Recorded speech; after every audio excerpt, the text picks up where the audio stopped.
नमस्कार दोस्तों, आज हम आपको सावन के सोमवार के चमत्कार के बारे में बताएंगे। बेलपत्र से कैसे सावन में चमत्कार हुआ शिव जी को चढ़ाने से। सावन का महीना था। हिमाचल प्रदेश के कसौली गांव में बारिश की बूंदें पर्वतों को भिगो रही थीं। पाइन और देवदार के पेड़ों के बीच हवा की सनसनाहट और बारिश की रिमझिम एक संगीतमय माहौल बना रही थी। गांव के बीच में एक छोटा सा मिट्टी का घर था, जिसकी छत पर टीन की चादरें बारिश की थाप से गूंज रही थी। इसी घर में रहती थी अनन्या, एक 25 वर्षीय लड़की जिसका जीवन कठिनाइयों के साये में था। अनन्या का बचपन इस गांव में बीता था। वह अपने पिता रमेश की इकलौती बेटी थी। रमेश गांव में एक छोटी सी किराने की दुकान चलाते थे। वह गांव के सबसे भले इंसान माने जाते थे। जब अनन्या छोटी थी, वह अपने पिता के साथ दुकान पर बैठती और ग्राहकों को सामान तौल कर देती। वह हंसते खेलते दिन बिताती और गांव के बच्चे उसे अपनी बड़ी बहन मानते थे। लेकिन जब वह 15 साल की थी, रमेश को दिल की बीमारी ने जकड़ लिया। डॉक्टरों ने कहा उन्हें आराम करना होगा और महंगी दवाइयों की ज़रूरत है। दुकान का काम ठप हो गया और परिवार की आर्थिक स्थिति बिगड़ गई। अनन्या की मां शांति एक साधारण गृहिणी थी। वह गांव की महिलाओं के लिए सिलाई का काम करती थी, लेकिन उनकी कमाई से घर का खर्च चलाना मुश्किल था। अनन्या का छोटा भाई अजय 12 साल का था और गांव के स्कूल में पढ़ता था। वह एक होशियार बच्चा था, लेकिन स्कूल की फीस न चुका पाने के कारण उसकी पढ़ाई रुकने की कगार पर थी। अनन्या ने बीए की डिग्री हासिल की थी। वह शहर में नौकरी की तलाश में कई बार गई, लेकिन हर बार असफल रही। गांव में नौकरी के अवसर न के बराबर थे। वह अक्सर रात को छत पर बैठकर तारों को देखती और सोचती, क्या मेरा जीवन हमेशा ऐसा ही रहेगा। उसकी आंखों में आंसू होते, लेकिन वह अपने परिवार के सामने हिम्मत दिखाती। कसौली गांव प्रकृति की गोद में बसा था। पहाड़ों के बीच में बने छोटे छोटे घर, खेतों में लहराती फसलें और पास की नदी का साफ पानी गांव को एक सुंदर दृश्य देता था। लेकिन गांव की आर्थिक स्थिति अच्छी नहीं थी। अधिकांश लोग खेती या छोटे मोटे कामों पर निर्भर थे। गांव में एक पुराना शिव मंदिर था, जो पहाड़ी की चोटी पर बना था। मंदिर के पास एक बेल का पेड़ था, जिसके पत्ते सावन में और भी हरे और चमकदार हो जाते थे। गांव के लोग इस मंदिर को बहुत पवित्र मानते थे और सावन में यहाँ काफ़ी भीड़ जुटती थी। अनन्या को मंदिर जाना बहुत पसंद था। वह बचपन में अपनी दादी के साथ मंदिर जाती थी। दादी उसे शिव जी की कहानियाँ सुनाती, कैसे भोलेनाथ अपने भक्तों की हर पुकार सुनते हैं। लेकिन जैसे जैसे अनन्या बड़ी हुई, जीवन की जिम्मेदारियों ने उसे मंदिर से दूर कर दिया। वह अब सिर्फ खास मौक़ों पर ही जाती थी। एक शाम बारिश की झमाझम के बीच अनन्या घर के छोटे से लिविंग रूम में बैठी थी। अनन्या ने टीवी ऑन किया और चैनल्स बदलते हुए एक धार्मिक चैनल पर रुक गई। वहाँ एक कार्यक्रम चल रहा था, जिसमें लोग अपनी कहानियाँ साझा कर रहे थे कि कैसे सावन में शिव जी को बेलपत्र चढ़ाने से उनकी ज़िंदगी बदल गई। पहले व्यक्ति एक बुजुर्ग ने बताया कि उनकी बेटी की शादी की समस्या हल हो गई। मैंने सावन में हर सोमवार को शिवलिंग पर बेलपत्र चढ़ाए और प्रार्थना की। कुछ ही महीनों में मेरी बेटी का रिश्ता एक अच्छे परिवार में तय हो गया। दूसरी महिला ने कहा, मेरे पति को कैंसर था। डॉक्टरों ने जवाब दे दिया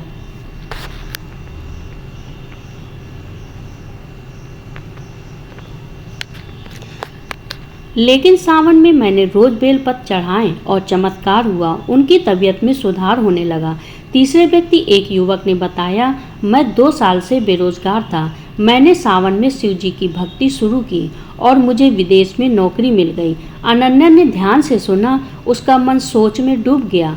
जब इतने लोगों की परेशानियां शिव जी ने दूर की, तो मेरी क्यों नहीं। उस रात वह देर तक सोचती रही। उसने मन ही मन फैसला किया कि वह सावन में शिव जी को बेलपत्र चढ़ाएगी। उसे नहीं पता था कि यह छोटा सा विश्वास उसके जीवन को पूरी तरह बदल देगा। सावन का पहला सोमवार था। अनन्या सुबह 4 बजे उठी। उसने स्नान किया, एक सादी नीली साड़ी पहनी और गांव के पुराने शिव मंदिर की ओर चल पड़ी। मंदिर पहाड़ी की चोटी पर था। रास्ता पथरीला और बारिश से फिसलन भरा था, लेकिन अनन्या का हौसला कम नहीं हुआ। वह मन ही मन ओम नमः शिवाय का जाप कर रही थी। मंदिर के बाहर एक बेल का पेड़ था जिसके पत्ते बारिश की बूंदों से चमक रहे थे। अनन्या ने श्रद्धा से 3 बेलपत्र तोड़े। उसने उन्हें पानी से धोया और मंदिर में प्रवेश किया। मंदिर का माहौल शांत था। शिवलिंग पर पहले से कुछ फूल और बेलपत्र चढ़े थे। मंदिर के पुजारी पंडित श्यामलाल एक कोने में बैठे मंत्र पढ़ रहे थे। अनन्या ने शिवलिंग के सामने बैठकर ओम नमः शिवाय का जाप शुरू किया। उसने बेलपत्र पर शिवलिंग पर चढ़ाएं और प्रार्थना की, हे भोलेनाथ, मेरे परिवार की परेशानियां दूर करें, मेरे पिता को स्वास्थ्य दें, मुझे नौकरी दें और मेरे भाई की पढ़ाई पूरी हो सके। मैं आप पर पूरा भरोसा करती हूँ। उसकी आंखों में आंसू थे, लेकिन मन में एक अजीब सी शांति थी। पूजा के बाद अनन्या ने मंदिर के चारों ओर परिक्रमा की। उसे ऐसा लग रहा था जैसे कोई अदृश्य शक्ति उसे हौसला दे रही हो।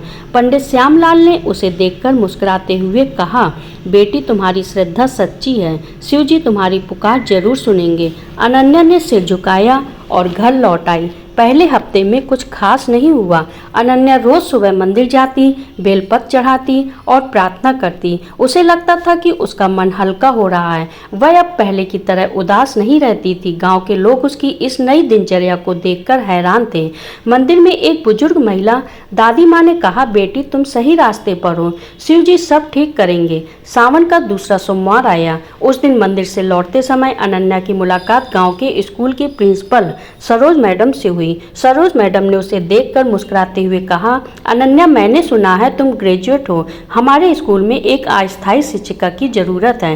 क्या तुम इंटरव्यू देने आ सकती हो? अनन्या को अपने कानों पर विश्वास नहीं हुआ। उसने तुरंत हाँ कहा। अगले दिन इंटरव्यू हुआ। अनन्या ने अपनी शिक्षा और गाँव के बच्चे को पढ़ाने की इच्छा के बारे में बताया। सरोज मैडम उसकी सादगी और उत्साह से प्रभावित हुई। उसी दिन अनन्या को अस्थायी शिक्षिका की नौकरी मिल गई। वेतन ज्यादा नहीं था, लेकिन यह उसके लिए एक बड़ी शुरुआत थी। घर लौटकर अनन्या ने माँ को यह खबर सुनाई। शांति की आंखें खुशी से भर आईं। उसने कहा, यह शिव जी की कृपा है बेटी।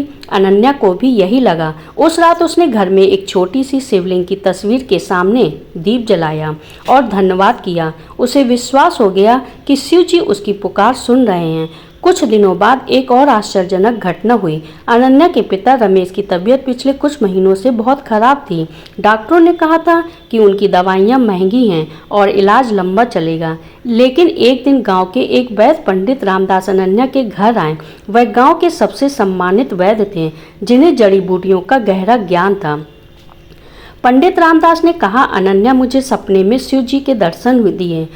उन्होंने कहा कि रमेश जी को ठीक करना मेरा कर्तव्य है। मैं उनकी जड़ी बूटियों से दवा तैयार करूंगा और इसका कोई खर्चा नहीं होगा। अनन्या और उसकी माँ आह्वान करने लगी। वैद्य ने अगले दिन से इलाज शुरू किया। उन्होंने रमेश को कुछ खास जड़ी बूटियां दी और रोज उनके स्वास्थ्य की जांच करने लगे। कुछ ही हफ्तों में रमेश की तबीयत में सुधार होने लगा। वह अब बिस्तर से उठकर थोड़ा थोड़ा चलने लगे थे। अनन्या की आंखें नम हो गईं। उसे यकीन हो गया कि यह शिव जी की कृपा है। उसने माँ से कहा, माँ, शिव जी सचमुच हमारी सुन रहे हैं। शांति ने सिर हिलाकर सहमत दी और कहा, बेटी, तुम्हारी भक्ति ने यह चमत्कार किया है। सावन का तीसरा सोमवार आया। अनन्या अब अधिक उत्साह के साथ मंदिर जाती थी। उसने इस बार बेलपत्र के साथ कुछ फूल और दूध भी चढ़ाया। पूजा के दौरान उसे ऐसा लग रहा था जैसे शिवलिंग पर एक विशेष चमक है। वह घंटों मंदिर में बैठी रही और ओम नमः शिवाय का जाप करती रही। उसी दिन स्कूल से लौटते समय अजय ने अनन्या को एक खुशखबरी सुनाई। स्कूल में एक ट्रस्ट ने मेधावी लेकिन गरीब बच्चों के लिए स्कॉलरशिप शुरू की थी और अजय का नाम उसमें चुन लिया गया था। उसकी स्कूल फीस माफ़ हो गई और उसे किताबें और यूनिफॉर्म के लिए भी मदद मिली। अनन्या ने अजय को गले लगाया और कहा, यह सब भोलेनाथ की कृपा है। घर पहुंचकर अनन्या ने यह खबर माँ और पिता को बताई। रमेश, जो अब थोड़ा बेहतर महसूस कर रहे थे, उन्होंने कहा, अनन्या, तुमने शिव जी की भक्ति से हमारे घर में रोशनी ला दी।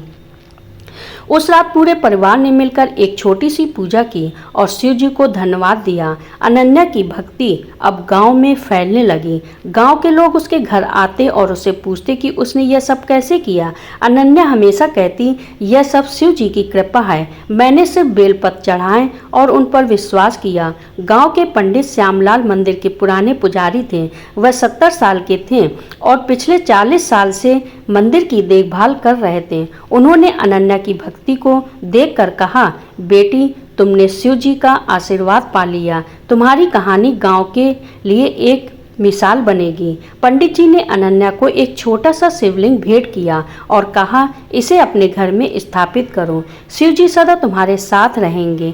वैद्य रामदास ने भी गांव में अपनी कहानी साझा की। उन्होंने बताया कि वह कई सालों से बीमार लोगों का इलाज करते आ रहे हैं, लेकिन रमेश का इलाज उनके लिए एक विशेष अनुभव था। मुझे सपने में शिव जी ने कहा कि यह मेरा धर्म है। मैंने कभी इतना सुकून महसूस नहीं किया। गांव की स्कूल की प्रिंसिपल सरोज मैडम भी अनन्या की भक्ति से प्रभावित थी। उन्होंने स्कूल में बच्चों को अनन्या की कहानी सुनाई और कहा, सच्ची श्रद्धा और मेहनत से कुछ भी असंभव नहीं है। सावन का आखिरी सोमवार आया। अनन्या इस बार पूरे उत्साह के साथ मंदिर गई। उसने बेलपत्र, दूध और फूल चढ़ाए। मंदिर में उस दिन भीड़ थी, लेकिन अनन्या को एक अजीब सी शांति महसूस हो रही थी। पूजा के बाद वह मंदिर के बाहर बेल के पेड़ के नीचे बैठ गई।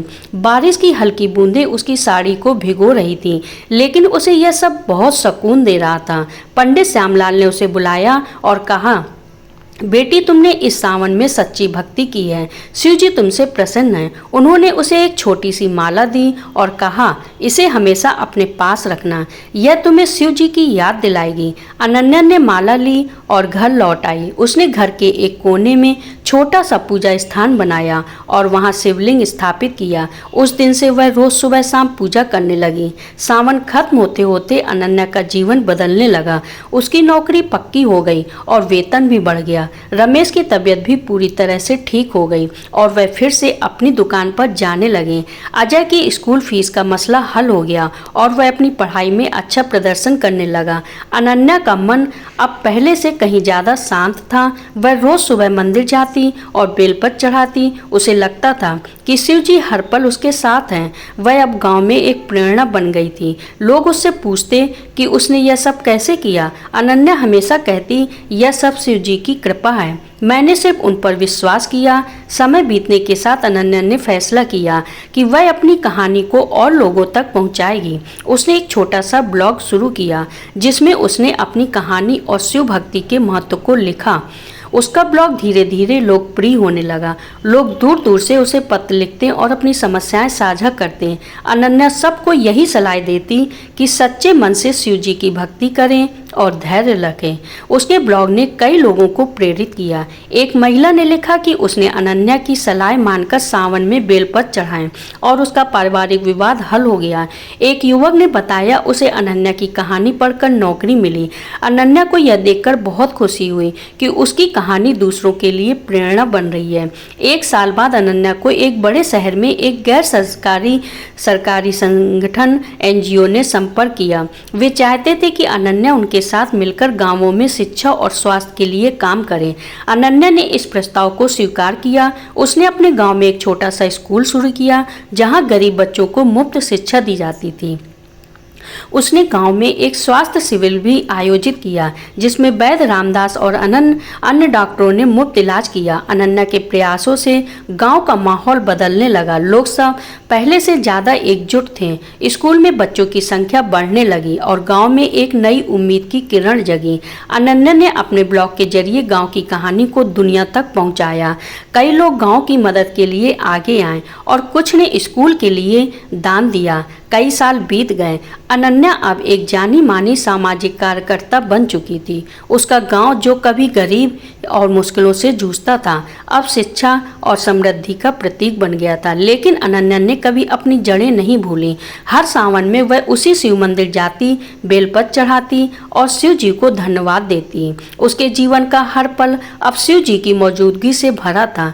बारिश की बूंदों में, बेल के पत्तों में और लोगों की मुस्कुराहट में उसे शिव जी का आभास होता था। अनन्या की कहानी अब सिर्फ उसकी नहीं थी, यह हर उस इंसान की कहानी थी जो विश्वास और भक्ति के साथ अपने जीवन को बदलना चाहता था।